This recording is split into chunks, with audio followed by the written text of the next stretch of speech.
जय Jagannath. Welcome to my YouTube channel Bharati boutique. तो आसतु भिडियोटी को कंटिन्यू करवा।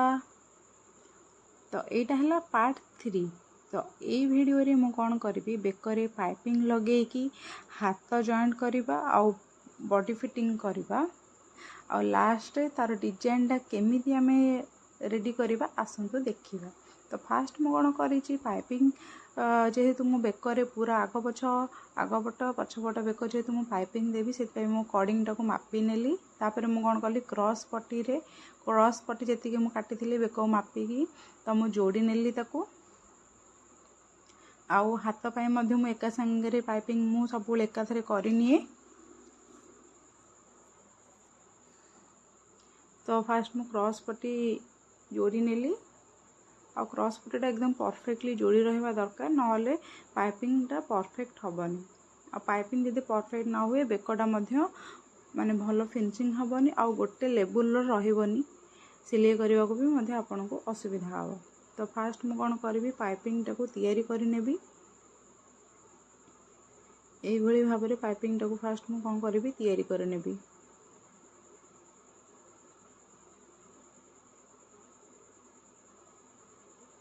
एकदम धारे धारे कॉर्डिंग रो स्टिच देबे। तापर आपन को जति स्टिच पाई कपड़ा दरकार सेति रखिकी आ बाकी एक्स्ट्रा कपड़ा साइज रे काटी नेबे। तो फास्ट मु कौन करे फास्ट मु बेकरे माने ब्लाउज रो कपड़ा रे मु आग फास्ट पाइपिंग टाको सेट करने पाइपिंग टाको अटैच करने। तो जेतुटा हार्ट शेप अच्छी तो मु एई भली भाव में पाइपिंग टाको बसई दूची। तो paper paste baker paper paste मु केमिति काटी तो सेटा तो आपण पूरा वीडियो पार्ट 2 रे देखी चंती। तापरे मु कौन कली जेहेतु सेठी कॉर्नर अच्छी कॉर्नरटा बाहर करबा पई जेहेतु एटा पाइपिंग अच्छी कॉर्नर बाहर करिया को असुविधा हो सेति पई मु कौन कली सूता को दे देली। सूता द्वारा टाणी देले कॉर्नरटा परफेक्ट बाहर सेति पई मु सूता दे देली। आउ बेकरे बॉर्डरटा मु केमिति अटैच करिछि तो एई वीडियोटा पार्ट 2 रे अच्छी माने यार पूर्व वीडियो रे अच्छी। तो सेटा आपण चाहे जाई कि देखि नेबे। तो जेहेतु एटा बोट नेक अच्छी बोट नेक तेणु करी जेहेतु इधर पॉइंट अच्छी सेति पई मु कोन कली ना सूता द्वारा बेकटा को कंप्लीट कली।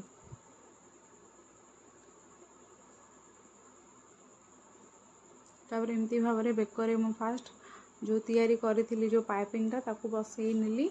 तापर एबे मु कौन करी जो पेपर पेस्ट जो मु काटी थी ताकू मु कौन कली फिनिशिंग करिकी आग कांध को कांध पेपर पेस्ट मु जॉइंट कली।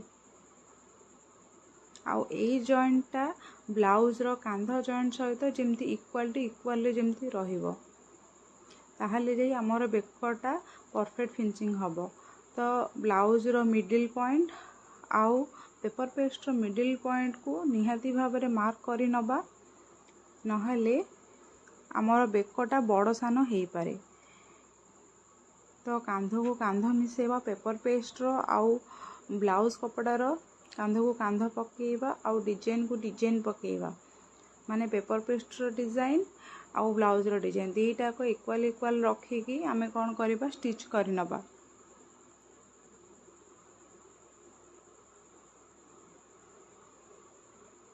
यदि कहार कौन डाउट रोची तो आपण मध्य कमेंट माध्यम रे पचारि पारिबे।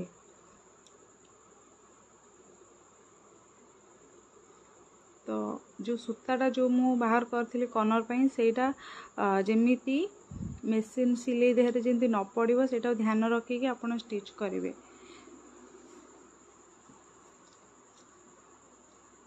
तो एई भली भाव में मो पेपर पेस्टा को जॉइंट करनी जी। तापरे जेहेतु पेपर पेस्ट आमे देइछि सेति पई भितरु किछि किछि एक्स्ट्रा कपड़ा आमे काढी बाहर करनबा नहले हमर राउंड शेप जो बेकटा रहुची सेटा पलटेबा को बहुत प्रॉब्लम हबो। बेकटा भल भाव में बसिकी रहबनी। तो जहाँ जहाँ किछि किछि एक्स्ट्रा कपड़ा को आमे कोन करबा काटिकी बाहर करनबा आउ देखिकी काटिबे नहले बेक शेप मध्य गड़बड़ हो पारे कटी मध्य जाय पारे। तो देखिकी आपण सेटा काटिबे। तो एबे हमें कौन करबा टॉप सिलाई दे दबा। टॉप सिलाई देले कौन हुए ना आम बेकटा मजबूत होगी रहिबो आउ बेक पलटेबारे और पेपर पेस्टा एकदम परफेक्ट भाव में तार बेकर सेपटा मध्य आनी दे थाए। तो से आम कौन करवा ना टॉप सिलाई देदा ये जेहतु बोट नेक अच्छी तो टॉप सिलाईटा आपड़ जी दूर पर्यंत संभव आपड़ दे पारे।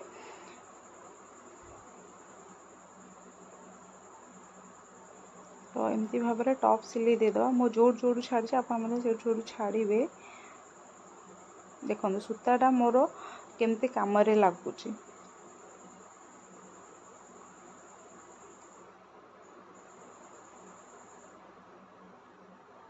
तो यही भाव में आम कौन करवा टॉप सिलाई देकी बेकटा को आम कंप्लीट करवा।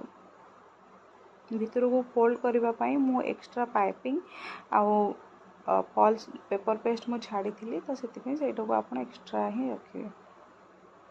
तो अबे मु कौन करी जेहेतु मु पेपर पेस्ट देती तो बेकर परफेक्ट सेप आने मु कौन कली परफेक्टली आयरन करनेबी।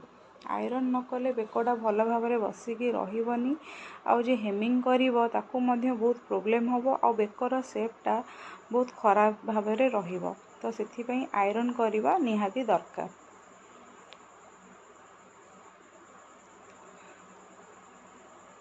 तो एबे मु कौन करी हाथटा को रेडी करनेबी जेहेतु हाथ में बहुत सारा जॉइंट थिला से मु आग जॉइंट करनी आउ जदि मु जॉइंटा जदि ये वीडियो ऐड कर तो वीडियोटा बहुत लंबा हो जाता से मु आगुआ जॉइंट करनी।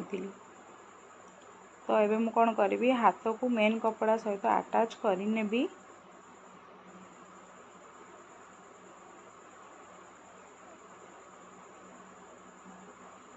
तो जहाँ जहाँ एक्स्ट्रा कपड़ा मोर बाहर को रहा ताको मु कौन करी काटिदेबी।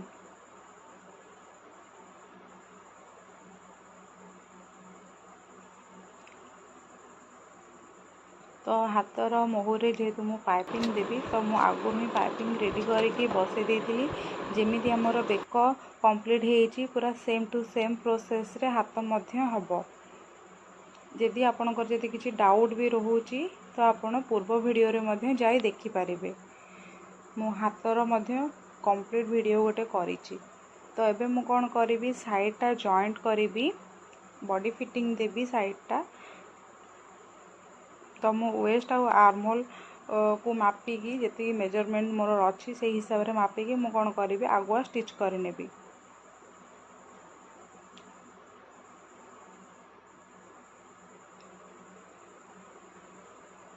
जहाँ एक्स्ट्रा बलिबो बाहर को तो काटिकी ताको बाहर करनबा।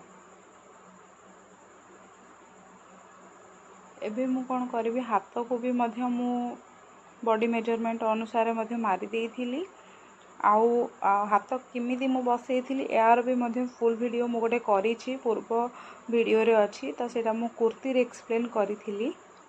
तो से मु ए वीडियो रे आउ एक्सप्लेन करिनी तो खाली मो हाथटा को ही लगे दीची।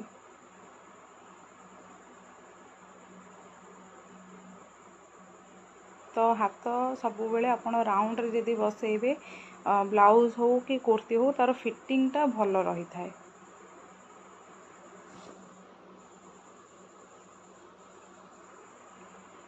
तो यही भाव में मु हाथटा को लगे कंप्लीट करी और हाथ में डबल स्टिच सब दौथे आ हल्का हल्का लुजिंग दे हाथटा सब बसौथे ताहले जाए गोटे लोक जिते बड़े मुवमेंट कर हाथ को पूरा कंफर्टेबल भाव में मुवमेंट कर। तो जेहेतु डिजाइन रे मोर बीड्स थिला तो मु कौन कली एमती भाव में गोटे पट्टी तैयारी करी तले बीड्स लगे देथिली बीड्स रो लेस लगे देथिली। तो जी चौड़ा मोर बीड्स लेस दरकार तो सेतिकी चौड़ार मु कौन कली ताकू स्टिच करनेली। तो वीडियोटी केमिति लागिला कमेंट माध्यम रे निहाती जणेबे। वीडियोटी जदि भल लागिछि लाइक शेयर एंड सब्सक्राइब निहाती करिवे। Thank you.